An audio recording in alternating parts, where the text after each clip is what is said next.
Good morning, ladies and gentlemen, and welcome to the 2023 Global Futures Conference. Please welcome to the stage Tecumseh Caesar.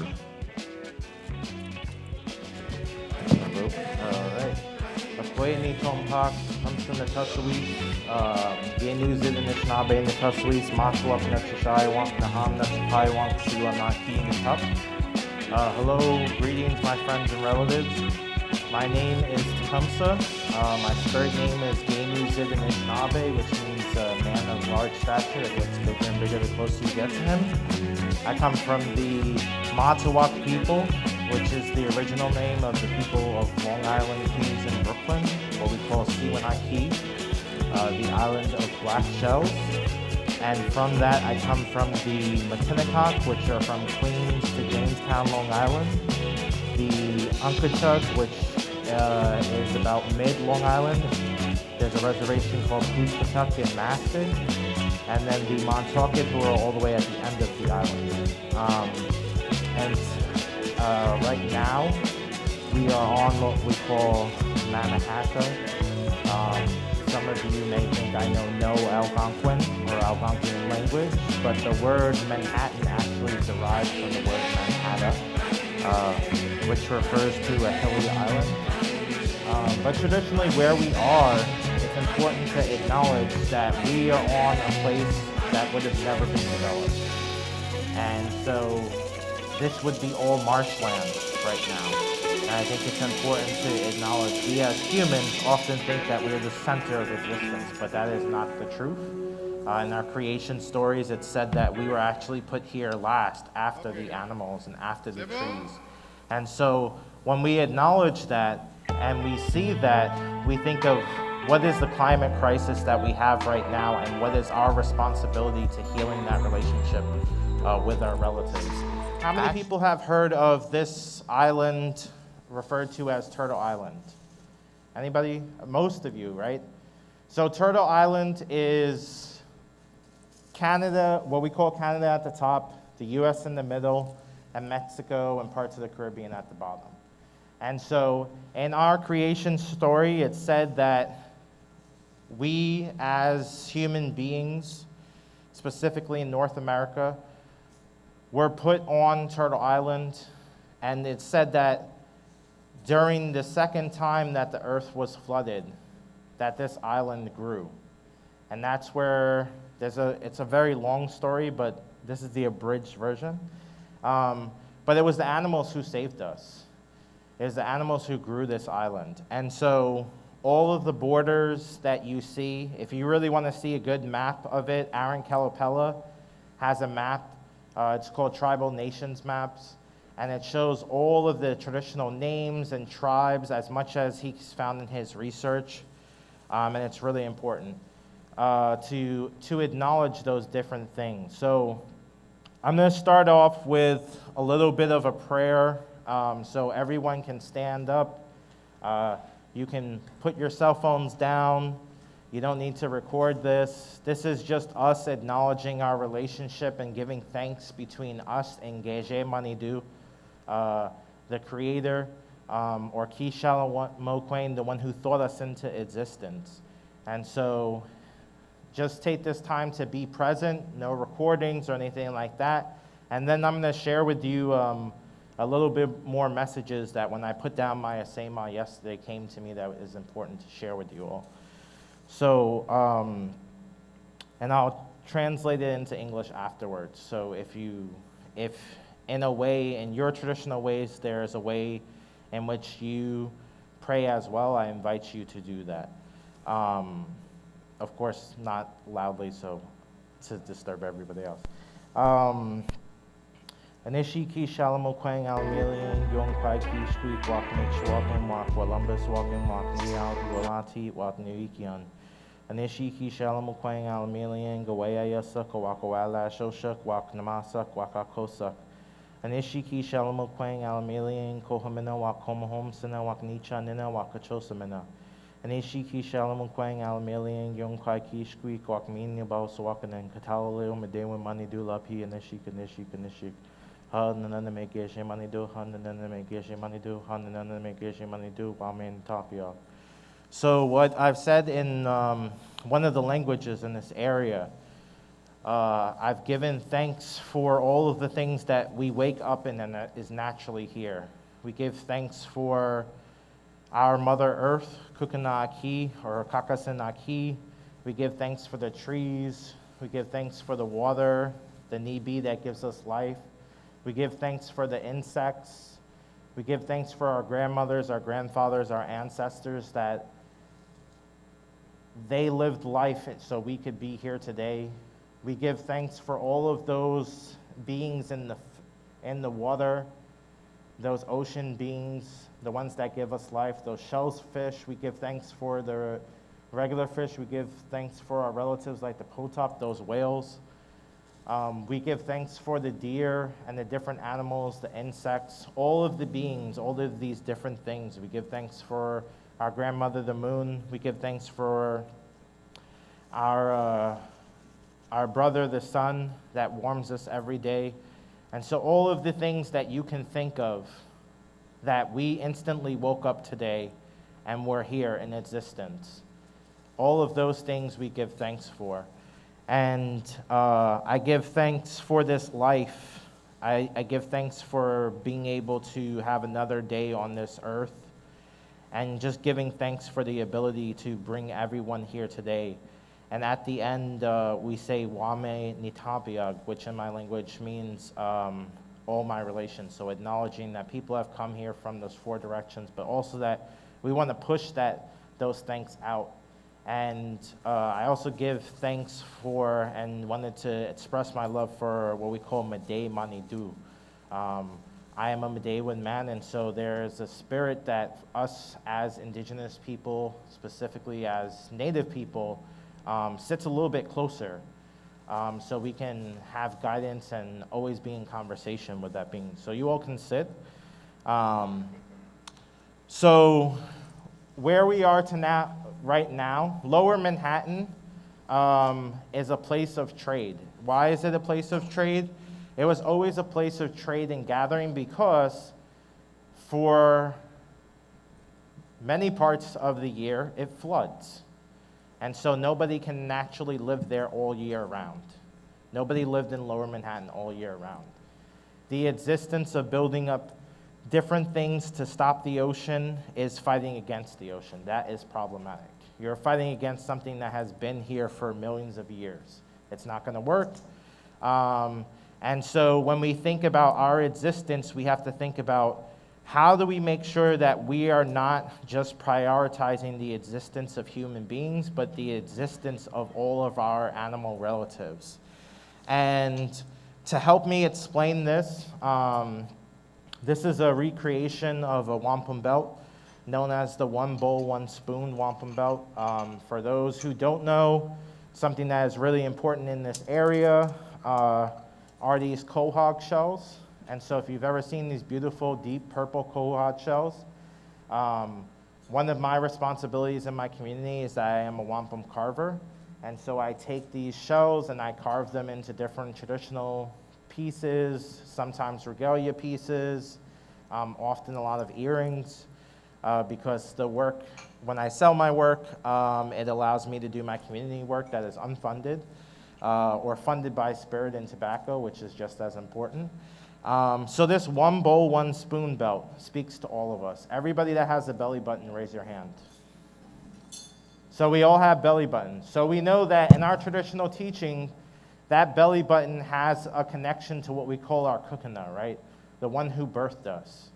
And so we also know that when we're in our mother's belly, that we're surrounded by nibi. Can you all say nibi? I didn't hear enough participation. Nibi. So that nibi is our water. That water is essentially what connects us all. So Kukanaki is our Mother Earth. And so in thinking about that, we need to think about what is our responsibility to that. And so I think I'm short on time, but I do want to share these things because I also think that we started really late. In the past year, over 20 whales died in New York and New Jersey. In the past month, 5 whales died in New York and New Jersey. We as humans are interfering with the ocean. If we acknowledge that we all have this connection to the water and to our Mother Earth, what are we as humans going to do to change this? And so we need to think about what is our responsibility to our relatives in the ocean, what is our responsibility to the earth, and what role that we play beyond the surface. When we think about the changing of renewable resources and different stuff like that, we can't let that become the new oil. If we're still thinking only about humans, not about animals, then we'll be the ones to thank when the earth ends. I wish I had more time to share with you all, but I'm very limited on time, so I'll end this with saying, we say Muskanawish, which means until I see you again, so Muskanawish.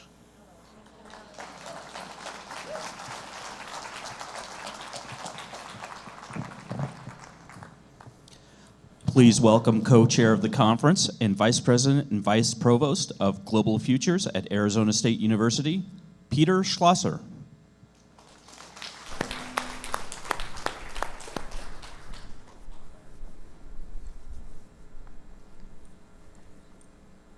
Good morning, everybody, and thank you, Tecumseh, for these remarks, which in essence already set the stage for the conference. So I would like to welcome all of you to the 2023 Global Futures Conference, convened by Arizona State University's Julia and Wrigley Global Futures Laboratory, and co-convened by the Earth League and Planet. Present in this room, we have dignitaries, thought leaders, expert, and on-the-ground implementers. They are coming from diverse sectors and many countries. Our experiences across all these sectors may vary, but we share a commitment to finding pathways into a future where all can thrive. As we move through discussions this week and during the next days, let us focus on that common goal. With this concept in mind, we thank you all for being with us for these critical conversations. So just to put some things into context, I want to remind you of some of the events that are exemplary for what world we are living in. So the increasing number of events occurring around the globe are placing extreme stress upon our planetary systems. If we are looking at climate alone, and let's keep in mind this is a climate week, we experienced in 2023 record heat across the globe, including the 3 hottest days in recorded history. And if I think about my present home state of Arizona, we are seeing we have seen an average temperature of above 100 Fahrenheit in July that included a record-breaking 31 days with temperatures above 110 Fahrenheit. Now, for those of you who are thinking more easily in Celsius, that's more than 43 Celsius. That not just broke the previous record of 18 days set in the 1970s, it pretty much obliterated it.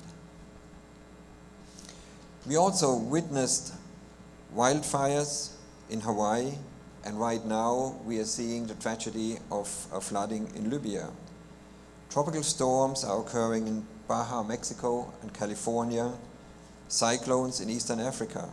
We have bursting glacial melt in Alaska. And now we are actually transitioning seasons so that the southern hemisphere will enter summer, coming off an unprecedented warm winter with a global heat dome reaching the edges of Antarctica. Within these extreme climate events, we also continue to confront other pressures on our planet, including polarized political circumstances with populism and authoritarian trends gaining more traction in what typically were stable nations and governments. And that is something that concerns me quite a bit, because if societal stability increases and we are captured by that, nobody cares about the environment. We will all be caught up in figuring out how to make our life on a planet that's in increasing vibration. For example, Russia's war into Ukraine continues to disrupt global systems, especially around food and energy, and we see geopolitical alliances forming as weakening groups look to refortify their global stature.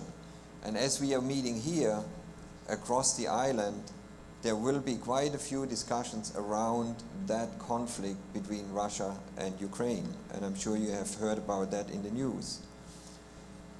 So there's quite a bit to think about in terms of where have we driven our world to. Yet, in principle, we actually do know how to respond to many of these threats. Given that, this immediately raises the question, why are we not acting in a timely fashion when we are seeing a planetary crisis that we are in moving towards a planetary catastrophe?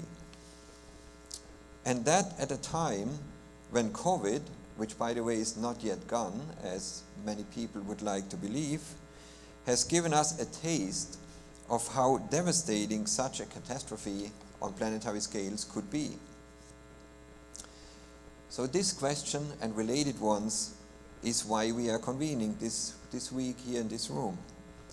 The second Global Futures Conference, called G23, follows GF22, during which we deliberated the so-called 10 must-haves, meaning the 10 most important actions our world needs to take to move onto a trajectory into a future that leaves us, and especially the coming generations, options to shape our lives on a planet with intact life-supporting systems. This conference is convened alongside other globally focused meetings and events, including the United Nations General Assembly, typically known as UNGA, Climate Week, the Clinton Global Initiative meetings, and the Nest Climate Campus, in which we are embedded here, among many others. So when we convened last year, actually in this very room, looking the other way, which doesn't mean that this year we are looking back, we not only discussed the 10 must-haves, the things that we need, we also started the discussion about what do we have to do to reach these must-haves. Together with a number of you, we continue to evolve these must-haves and must-dos so that they become actionable. And just this month, the manuscript that outlines the 10 must-haves has been accepted for publication in the journal Global Sustainability, and there is a QR code that you can scan outside that gives you access to this preprint. This year now, we will start with the must-dos, accepting the must-haves as they are, imperfect as they might be, because you never will find 10 perfect actions that will describe everything we have to do for the world. So we start with the must-dos and extend our deliberations to the how-to-dos, meaning how do we actually enter the implementation space? Are there examples that show us how people have actually managed to translate things that we believe we have to do into action? We continue in doing so to take a holistic approach, looking at the entire highly interlinked set of problems global society faces today. Addressing individual problems is important, but if we are looking at them in isolation, we would miss the fact that action in one sector directly or indirectly impacts other parts of the Earth system, including the human domain.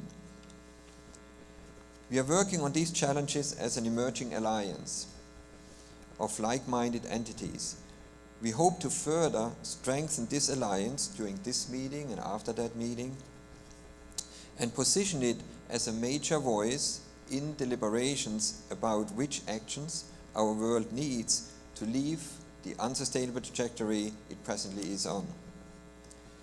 So thank you to everybody who has helped to advance this work over the past year, I very much look forward to how we will be able to advance the concept of the must-haves, must-dos, and how-to-dos even further, and move it forward during not just this conference, but also then carrying it forward to events such as COP28 and beyond. So a little bit to how we are conducting this, how we are running this conference. We have an exceptional lineup of speakers and panelists, and it is their role to inspire and provide a framework for our discussions. And we have about 70 speakers, panelists, and people who are highlighting, spotlighting certain actions that are happening around the globe. Yet, it is in the working sessions where the necessary actions to achieve a thriving future will be outlined. So everybody who is here, speakers, participants, will be part of the deliberations, and everybody's voice matters. So I encourage you to use your voice, be creative, be provocative. We have to think beyond traditional lines here, so stretch your mind into that new space. Share what keeps you up at night and what you think humankind must do to move past the present situation. Before we invite our first speakers to the stage, I would like to recognize those helping make this event possible, our sponsors and partners. I would like to thank the following organizations for supporting this conference as sponsors: BMO, Competent Boards, the Blue Planet Alliance, SEARCH, the Study of Environmental Arctic Change, Southwest Gas, the World Academy of Arts and Sciences, and Generate Zero, powered by Data Insight. Additionally, I extend my gratitude to our more than 30 partner organizations, which represent key institutions with shared visions for the future. It's an honor to work in collaboration with these leading institutions from across the globe, working around the globe. Now, to further outline the framework for this conference, it is my pleasure to welcome the co-chair of this conference, my colleague, who was recognized by Time as one of the 100 most influential people of 2023, Johan Rockström.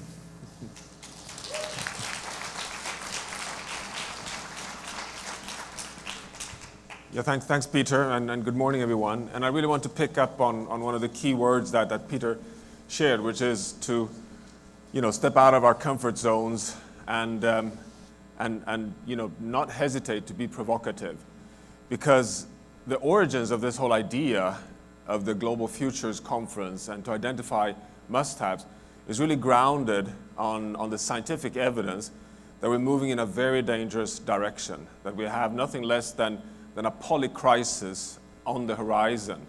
And this is increasingly being evidenced by the fact that we are really approaching the limits of the capacity of the entire Earth system to remain stable, resilient, with life support that has any chance, even if we were to start truly delivering towards the Sustainable Development Goals, failing on, or the climate agenda, which we're failing on, but even if we were to start moving decisively along these directions, we start approaching points which you can define as limits to adaptation or limits to the ability to prevail according to desired pathways that can deliver dignified, equitable prosperity for 8, soon to be 9, 10 billion co-citizens on planet Earth. Simply that we are starting to run out of options, and that the only pathway to have a safe landing for humanity within a stable and resilient Earth system is to move away from incremental change to transformations. It's about exponentials, and it's really about unleashing the unconventional ideas that we have, many of us, already been exploring for a long time in the experience represented in this room and beyond, by the way.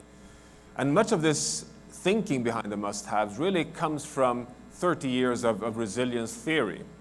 And it can be translated in the very popular kind of metaphor, which is the first law of holes. As you all certainly know, that once you're deep in a hole, you're in deep trouble. Law number 1 is stop digging. But we continue digging.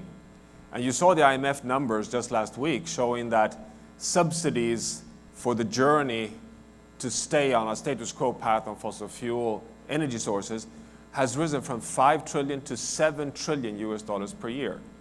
That's not only digging, it's a massive bulldozer right down the trenches towards a pathway that can, under no circumstances, support humanity on the longer term. This is putting all of humanity at risk. It's actually existential. So the big question is, what can academia tell us in such situations? Well, empirically, the learnings are that when you're in a deep crisis, it may be social, environmental, what determines whether you're able to rise on a pathway that solves that problem towards a new direction of success or dignity or however you want to define it, or whether you get stuck and continue drifting in the wrong direction, is if you have a plan. It's the experience if there has been a co-designed exchange of ideas that are on the shelf, so when you crash, you can actually take the implementation from the shelves and start implementing and move in a completely new direction. So that's what we're trying to do. We're trying to identify the 10 plans for humanity once we really start waking up, the kind of the plan B moment of truly transitioning and veering away from potentially unmanageable, if not catastrophic outcomes for humanity. The global carbon budget, as you know, was cut by half in a paper by IPCC authors just last month. So today we have 250 gigatons of carbon dioxide remaining to have a 50% chance of landing at 1.5 degrees Celsius, which more and more science shows is not a target, it's not a goal, it's a physical limit. Go beyond that, and we are very likely to cross tipping points in the Greenland ice sheet, the West Antarctic ice sheet, abrupt thawing of permafrost, losing all tropical coral reef systems, livelihood base for 500 million people.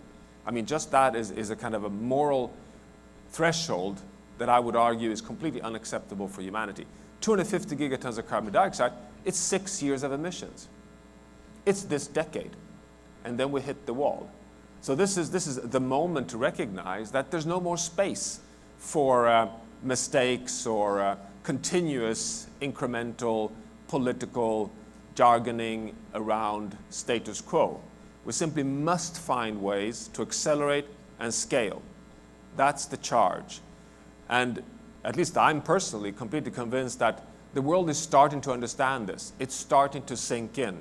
When we published last week the 3rd scientific update on the planetary boundary science, showing that 6 of the 9 boundaries are now outside of the safe operating space, which, by the way, is a huge drama because we're in the midst of a climate crisis, and this means we're losing the resilience in the oceans, in the biosphere on land, which is the only way to enable us for a safe landing on climate. So we're kind of doing a double mistake. We are having a crisis on climate, causing an energy imbalance, a huge stress, and we are at a weak point for the living part of the planet. That is not a very good situation to be sitting in, and now is the time to explore and get the help together to see how can we get the must-haves to the must-dos and how we can push this forward. Not that we can solve everything in this room, but we believe that this is the kind of thinking that needs to be plugged out and shared broad across the world to say, we have a plan. There are ideas out here. We're not saying that this is the blueprint, but we need nothing less than these transformative ideas. So just to close, and this was something that Peter and I tried to also challenge ourselves last year, and I think that still holds this year. We're not here to try and somehow redesign the Sustainable Development Goals or march down turf that has already been marched down. Please try, in all these sessions we're having, in all the discussions, to really think out of the box, to think about what is now needed, which is outside of what is in the mainstream, which is clearly not delivering the exponential, transformative, social and ecological path we need. I know that's a very difficult ask. It's actually something that probably nobody in this room individually can solve. But collectively, we may be able to co-design some really exciting, really relevant ideas. And if these ideas are produced together, we can then, and that's nothing that we are kind of decided to do, but if we have really good outcomes coming out of these 3 days, we should really put them out in the public domain as common public goods and move them as actively as we ever can. So these are 3 really important days, and therefore it's fantastic to see such a great gathering here at the Javits Center. And yes, let's get on with it. Thanks.